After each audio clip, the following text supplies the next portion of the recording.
రైతు బాగుంటేనే రాష్ట్రం బాగుంటుందని చెప్పేసి మనందరికీ తెలిసిందేనండి. కూటమి ప్రభుత్వం అధికారంలోకి వచ్చిన తర్వాత రైతులకు ఎటువంటి మినిమం సపోర్ట్ ప్రైస్ లేదు. రైతుకు భరోసాగా ఉండాల్సినటువంటి రైతు భరోసా గత ప్రభుత్వంలో ఇస్తున్నారు. ఈ ప్రభుత్వంలో అన్నదాత సుఖీభవ అని చెప్పేసి చెప్తూ వస్తున్నారు. ఇంతవరకు ఫస్ట్ సంవత్సరం దాటింది ఏమీ లేదు. ప్రీ మాన్సూన్ అని చెప్తున్నారు. ఈ నెల 27వ తారీఖునే మాన్సూన్ వచ్చేసేసి వస్తుందని చెప్పి చెప్తున్నారు. ఈ సంవత్సరము ఖచ్చితంగా ఇస్తామని చెప్తున్నారు.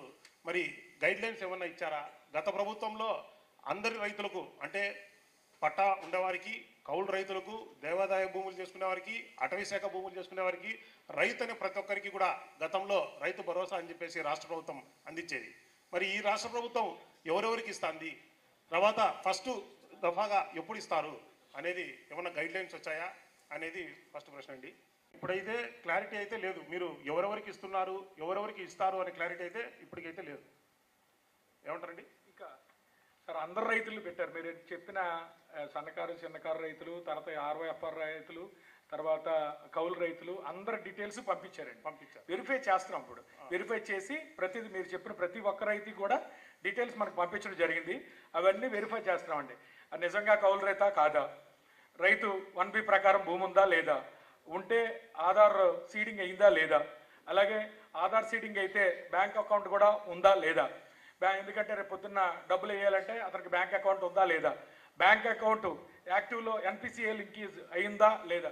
ఒకవేళ అలా అవ్వకపోతే అలాంటి రైతులు కూడా మరి RSK సిబ్బంది బ్యాంకులకు వెళ్ళి అది NPCI కూడా చేసుకోమని చెప్తున్నాం సార్. ఎందుకంటే డబ్బులు రిలీజ్ చేసినప్పుడు NPCI అవ్వకపోతే మళ్ళీ డబ్బులు వెనక్కిపోతాయని చెప్పేసి అది కూడా చేయించడం జరుగుతుంది సార్.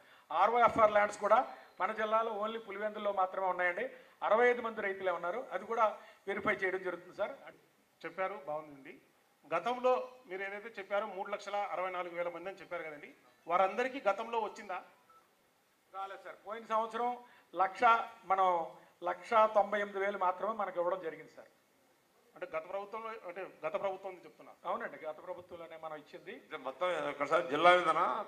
జిల్లాకి ఎంతమందికి అనేది తెలియలేదు సార్. ఇంకా అంటే వెరిఫికేషన్ జరుగుతుంది సార్. ఇంకా ఇప్పుడు సార్ ఇచ్చడము రేపు నెల 12వ తేదీ ఇస్తామని చెప్పాడు. రాత్రి సీఎం గారు కూడా మీద టీవీలో మీటింగ్ చూసింది. అదే సార్, దానికోసమే వెరిఫై చేసింది. మన జిల్లాలో మాత్రమే 2 లక్షల మందికి ఇప్పటి వరకు వెరిఫై చేశాం సార్. ఇంకా అయితే ఉన్న జిల్లా వాళ్ళందరి లిస్టు కూడా గవర్నమెంట్ నుంచి రావటం జరిగింది. అది వెరిఫై చేసి కన్ఫర్మ్ చేసి పంపించాలి. That process is happening. ఇప్పటి వరకు 2,10,000 మందికి ఆల్రెడీ వెరిఫై చేసి పంపించారు. ఇంకా నెక్స్ట్ 1 వీక్లో ఇంకా బ్యాలెన్స్ పేర్లు ఏవైతే ఉన్నాయో అవి కూడా వెరిఫై చేసి పంపిస్తారు. ఎవరిని కూడా ఇప్పుడున్నటువంటి స్కీమ్ ప్రకారము గతంలో కవర్ చేసినటువంటి అన్ని రకాలైనటువంటి రైతుల్ని కూడా ఈ స్కీమ్లో కవర్ చేస్తున్నారు. ఇప్పుడు డోంట్ వరీ సార్. ఓకే అండి. గారు సలహా ఇచ్చారు ఏమంటే జిల్లా పరిషత్ ఫండ్స్లో ఎమ్మెల్యే గారికి కూడా లేదా ఎమ్మెల్యేలకు కూడా పెట్టాలని. ప్రధానంగా మీరు పెట్టాల్సింది జెడ్పీటీసీలకు సార్. అంటే అందరికీ తెలిసిందే, ఎమ్మెల్యే గారికి కూడా తెలుసు. సో జెడ్పీటీసీలకు సమృద్ధిగా ఫండ్స్ అన్ని మండలాలకు ఇచ్చిన తర్వాత అప్పుడు ఏదన్నా అవకాశం ఉంటే మీరు ఇవ్వచ్చు. ఎందుకంటే ఎమ్మెల్యే గారికి వచ్చే ఫండ్స్లో జెడ్పీటీసీలకు అంటే కార్యకర్తలకు పెడతారు. జెడ్పీటీసీ ఉండొచ్చు, ఎంపీపీ ఉండొచ్చు, ఎవరైనా ఉండొచ్చు.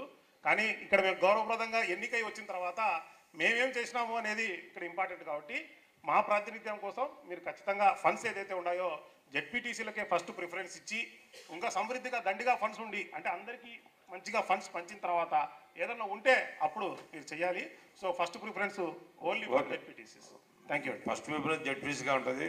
మనం కూడా జెడ్పీటీసీ అందరూ సార్లు మన కలెక్టర్ సార్ను 80 సార్లు మన ఫండ్స్ ఇచ్చే దాంట్లో మనం కూడా కొంచెం మన వాళ్ళకి ఇచ్చుకొని పనిచేసేది ఉంటుంది.